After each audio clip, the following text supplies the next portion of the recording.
Hello, welcome back sa ating YouTube channel mga master. At yun, meron na naman akong panibagong i-share sa inyo patungkol dito sa itong electric fan. Itong electric fan ay Tispan at Mitsutek yung kanyang brand, no?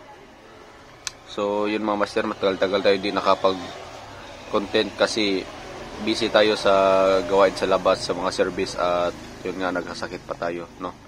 So yun lang tayo nakapag-share ulit. So yung mga master, ito yung electric fan at ipa-plug in natin ito kung ano yung kanyang sakit o dahilan. So yan mga master, no, pinahiga ko muna at para di tayo mahirapan kasi mahirap pag naka tayo mataas. So yan, nakaselect tayo sa 0 at ipa-plug in natin, no. Yan mga master, ipa-plug in natin. Yan.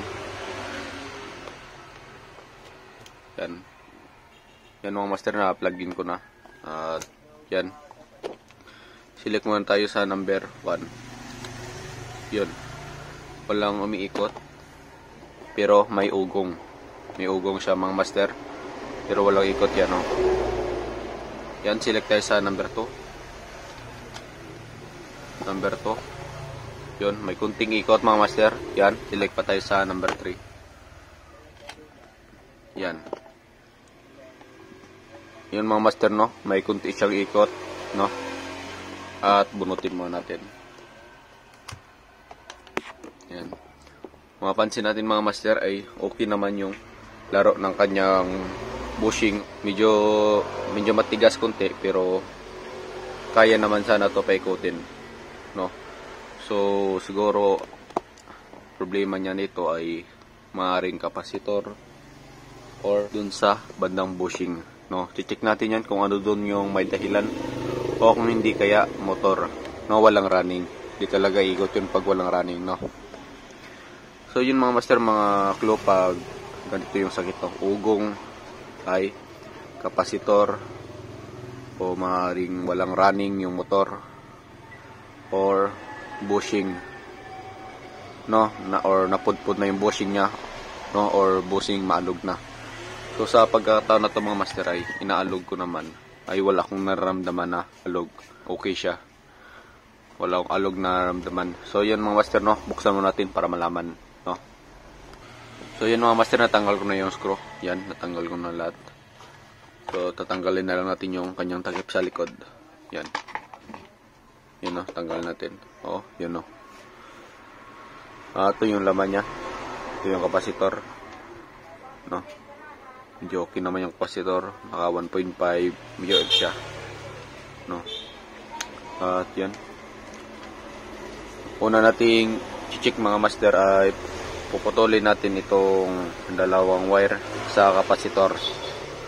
Puputulin natin itong kapasitor na dalawang wire kung may reading pa ba ito, kung normal pa ba, or ang motor, kung normal pa ba yung motor, no. So yan, check natin, kukuha lang ako ng tester. So yan mga master, may tester na ako, no. Yan, unang check natin ng kapasitor, no.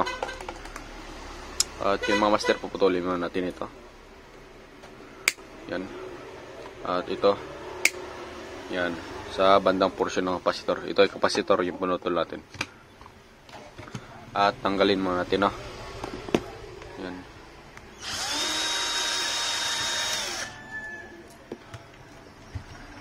At ito, balatan lang.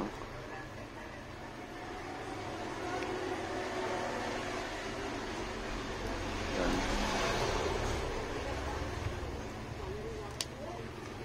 Yan mga master, nabalatan na. At select lang natin sa sa UF. Yan. So yan, check natin. So wag kayo magdikit ng isang kamay dito sa pag nagdikit kayo. Dapat sa kabila walang dikit na kamay kasi pati kamay nag-reading. Tingnan nyo. Yan, pati kamay no may reading. So yan, dapat ay isang disprab lang yung didikit yan. Yan. So yun mga master, yung kilalabasan. 1.315 1.315 1 or 1.3, no. So yung ating microfarad dito ay may 1.5. So, yun, medyo okay pa naman mga master, no? Medyo okay pa naman. Yung 1.3, okay pa yon, no? Kaya niya pa sana paikutin, pero ba't di niya kaya, no? Yan, alamin natin. Punta tayo dito sa dalawang wire ng kapasitor na pinutol natin sa papunta itong motor, no? Ito naman yung i-reading natin kung may palo ba ito, no? So yung mga master, kukunin ko muna yung analog tester ko. Ito yung gamitin ko yung analog sa papunta ng motor na to. Analog yung pang-check natin, no? At ito mga master, nakakuha tayo ng analog tester at isi-select natin ito sa times 10. Yan, yung X10. Select natin dyan para malaman nyo na may reading yung ating multimeter, no? At yun, hindi ko pa nabalatan. Balatan ko muna. Yan. At yun mga master, tignan nyo na lang dun sa bandang multimeter natin kung may palo. Yan. Yan. Yun mga master, no? May binibigay siya na reading, no? Yun. May binibigay siya, oh. Yun.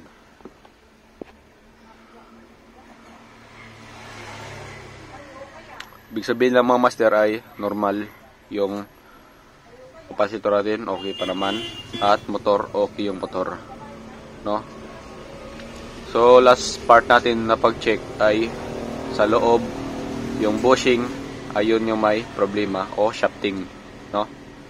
Ayan, bubuksan natin itong pinaka-motor at check natin yung loob, yung mga bushing nito, no? So, yan, buksan natin. At yun mga master, no, natanggal natin yung 4 na screw dito sa gilid-gilid, no? At tinanggal ko na din yung pinaka-katawan niya, no? Dito. At yung cover dito sa harap kanina, no? At yan, hihilahin lang natin dito sa bandang unahan. Yan. Hihilahin lang natin yan. Dito tayo hawak sa may shafting. Yan. Hihilahin lang natin yan. Medyo matigas. Yan, tignan nyo muna yung bandang motor. Baka madaanan nyo or masagi nyo, no? Yan. Hila lang. Yan, medyo matigas. Yan. So, yun mga master, natanggal natin, no? At wala naman tayong natamaan, no? So, yun mga master, no? Sa paghilaw kanina, ang tigas, no? Baka yun na yung dahilan, no? Sobrang tigas. At dito banda sa bandang portion sa likod ay medyo madumi. Yan. Sa bandang likod na to. O, yan, o. Nakikita nyo yung dumi sa bandang gilid-gilid. Yan. At dito naman sa harap. Yan, ang ganda ng laro dito sa harap. Pero kanina sa likod, nahirapan ako hilahin, no? Baka yun yung dalan. At tong shafting niya, medyo okay pa naman. Wala pang masyadong gas-gas, no? At yun mga master, tatanggalin natin dito sa may portion ng likod. Yan. Yan. Tandahan ng mga master, no? Yan. So, ito yung bandang likod niya mga master, no? Makikita natin yung bushing niya ay magasgas na. So, papalitan natin ito ng bushing. Tatanggalin ko lang ito yung bushing niya, no? So, yan mga master. Tatanggalin ko muna itong mga motor. Puputulin ko muna ito para di madama yung motor natin. At yun mga master, naputol ko na nga yung sa bandang motor na connection. Ito yung common. Magtira lang kayo mga master ng kaunti para pagbalik nyo hindi nyo malimutan. Oh, yan. Yan, may mga color coding na naiwan, mga kunti lang, no? Para di natin makakalimutan pag nagbalik tayo. So yan, i-set aside muna natin tong motor para di na ito mga agunda. At dito tayo mag-focus sa bushing. Yan. Ito yata yung naging problema kasi matigas dito na bandang portion, no? Grabe na yung dumi dito. So yun mga master, tatanggalin mo natin itong pinaka-cover. Tanggal na din yan yung bushing nya, no? So yun, kuha lang tayo ng flat screw. So yun mga master, may flat screw na tayo dito. Yan. Dapat yung malaking flat screw para hindi mahirap, no? Yan. Tusok lang natin dito na portion. Yan, tanggal mo dito. Yan, tusok natin dito na portion.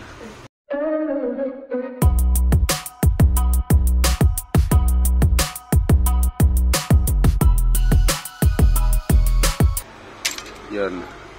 Yan mga master, na tanggal natin yung kanyang pinaka-cover at ito naman yung kanyang pinaka-lock, no? Ito lock pa pala yata to. Yan, sa ibang electric fan kasi wala na to. Pag natanggal na yung cover ay tanggal din lahat. Ito parang nakalock pa din, no? Yun, no? Yan, tatanggal natin muna yung itong bushing. Yan. Yan. Alright. At yun mga master, no? Ito natanggal natin. Pareho silang lumipad sa air, dalawa. No? Ito yung bushing niya. Yan. Medyo may gas-gas nga sa bandang loob. So itong bushing na to, pabalitan natin ito. No? At pabalik natin. At itong i-align lang natin ito. Ibalik natin sa dati. At yan. Ito yung kanyang foam. Yan. Medyo na din. Yan. Pwede nyo naman yan palitan, no, mga master. Pwede nyo naman yan palitan. So, di ko muna papalitan kasi wala akong stock. No, naubos. Yan, lagyan lang natin yan mamaya ng langis. No? So, yun mga master, meron tayo dito mga bushing at kukuha lang tayo ng isa. Yan. Kung gusto nyo bumili, meron dyan sa online. Sa mura lang. No? So, ito mga master, ito yung kanyang bushing. Yan. Yan, pareho naman. No? At yan. So, yan ay kakabit na natin, no? Lagay muna tayo ng langis dito sa bandang foam niya. Oops, madami.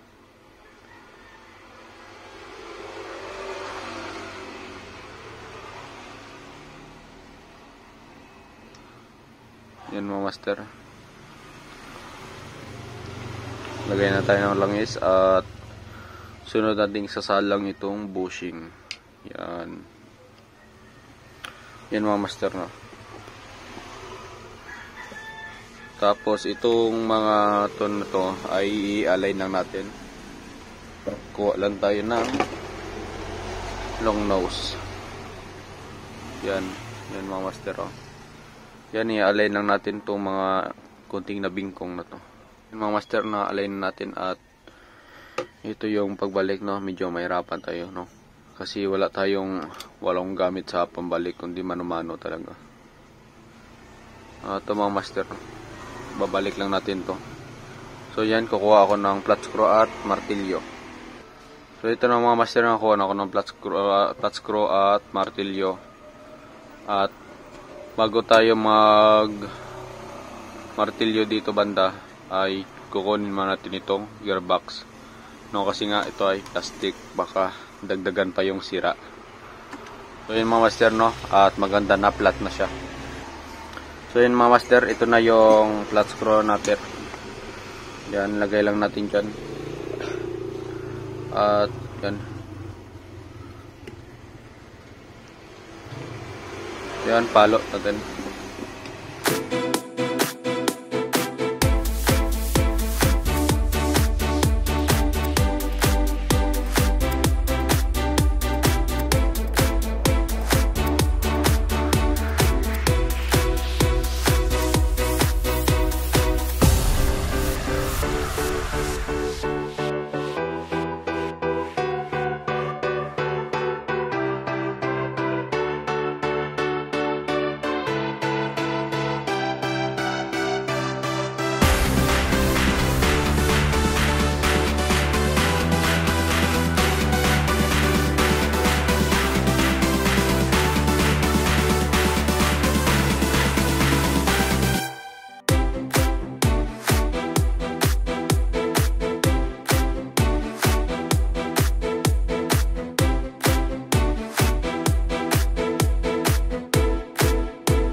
At yun mga master, no, tagumpay din natin na ibalik yung kanyang pinaka-cover ng bushing, no, at hindi yan nagtatapos kasi meron pang isa. Yan, tumasya na to.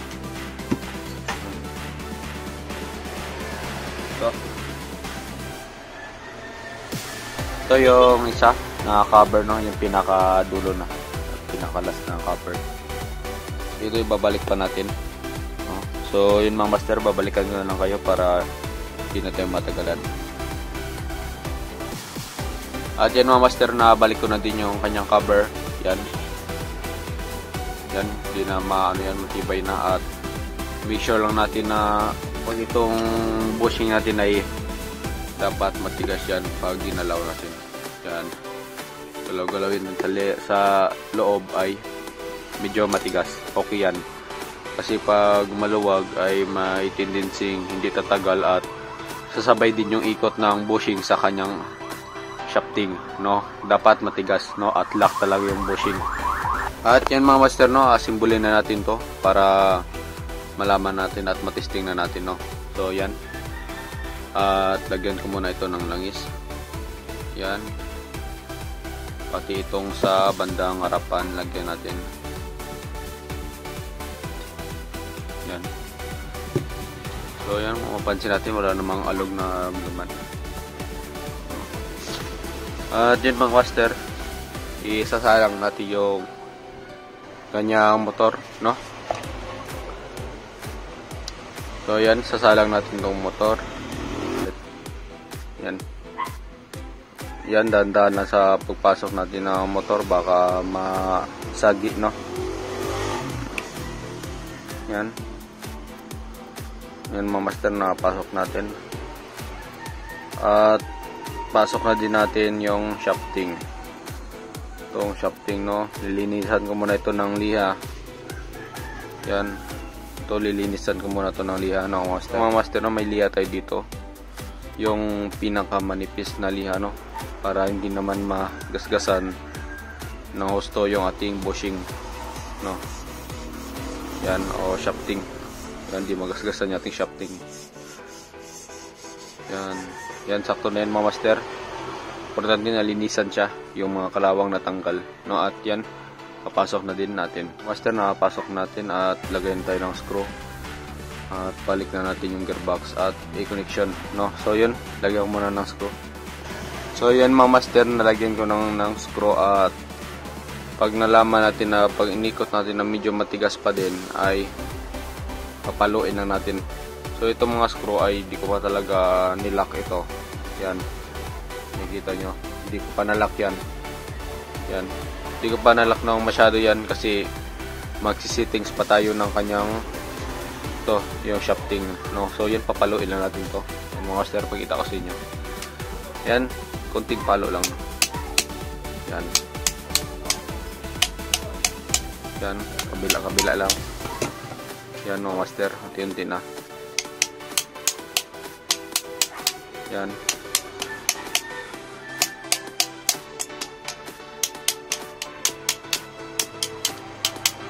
Yan mga master, no, yan. Maganda na yung ano, at pag yun mga master na gumaganda na yung kanyang ano, ay sabay lock na natin itong mga ano, screw na to. Yan. Yan mga master, lock natin. Yan.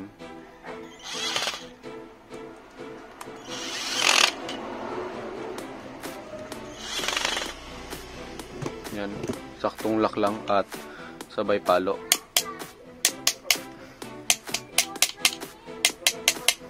Yan. So yan, maganda yung laro niya, no. At ilalak ko pa ng todo to mga master, no.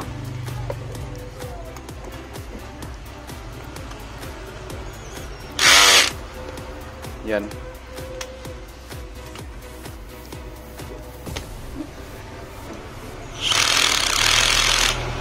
Yan, no.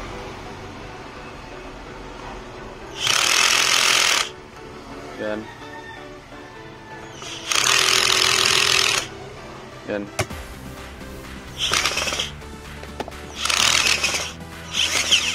Yan. Yan, okay na yan. At yan mga master, no, nalock na natin siya. Yan. At panibagong palo ulit. At yun mga master, no, maganda na yung kanyang laro. Yan, may kunting bump siya na pag ganito. Ibig sabihin yan okay.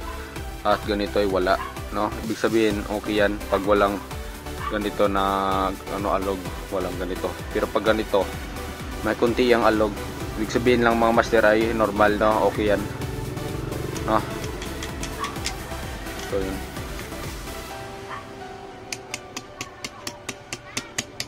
Yan. So yun mga master, no, tatakpan natin to at lalak na natin. Yan, kabitan natin ng gearbox para makoneksyon na natin at makabitan natin ng kapasitor, no. So yun mga master, no, nakakabit ko na yung kanyang gearbox. At yan, ikakabit na natin yung itong mga connection niya na to at itong sa kapasitor, no, para matesting na natin. At meron tayo ditong soldering, no. So yan, flex ko lang yung soldering ko. Ayun, no, yung T12 dito, yung T12 ng mga master, oh. Yan. I-review ko yan sa sunod, no. So yan, i-connection na natin ito, no. So yan mga master, tanggalin ko muna itong switch para makoneksyon natin ng maganda. Yan. So yan mga master, no, na balutan ko na nga yung capacitor portion natin. Ito pa din yung capacitor, yung original niya, kasi medyo okay pa naman yon. At lagyan ko na din ng balot. At ito naman yung sa switch na niya. Ito yung common, hindi ko pa nabalutan. At yan, no. Yan.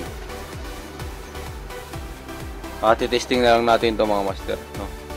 So yan mga master, no, symbol natin. At itong switch natin, lagay muna natin ito sa, select natin sa 0. Yan. Yan, ito yung pinaka-guide natin, no, yung itong ano na to. Yan, ito pong sa 0. Yan. Yan, 0 tayo. At lagyan natin ito mga master, no. Yan. So ito. Yan, plug-in natin, hanapin yung sakakan. Yan, ito. Yan, plug-in natin, may supply tayo. Yan. Yan. Yan mga master, no, na-plug-in na natin yan at dandahan lang, no. Kung sa inyo ay i-sure nyo na lang na balutan at i-sure nyo na di kayo mga kuryente, no. So yan mga master, pihit lang ako. Yan. Yan mga master, naka 1 at umikot na yung electric pan natin. Yan. Yan, no. Yan mga master, oh. Yan, umikot na siya. Yan, number 1 pa lang yan mga master. Select natin sa number 2. Yan. Yun, umikot pa din. Yun. At yun mga master, no, good nga yung capacitor natin na 1.3. Kaya nun. Yan. Pero pag mamaya, pag tinesting natin sa kanyang pinaka propeller at LC at mahina, ibig sabihin lang mga master, papalitan natin tong capacitor, no. So yan mga master, asimbulin ko lang at titesting natin doon sa kanyang LC, no. At yun mga master, na simbol na natin. At yan, magtitesting na lang tayo. Kabitan natin ang kanyang LC. Yan. Yan, nakabit natin pati yung kanyang lock. Yan mga master. Yan. So yan, nakabit natin yung kanyang pinaka LC at lagyan na lang natin. Yun. Umikot agad. Nakaselect siya sa number 2. Ito yung number 1 niya. Yan. Number 1 medyo mahina kasi yung capacitor natin medyo mababa na din. Yan, number 2 at number 3. Yan, number 3. Malakas na. Yan. So, yan lang mga master, no, yung kanyang naging sira, yung isang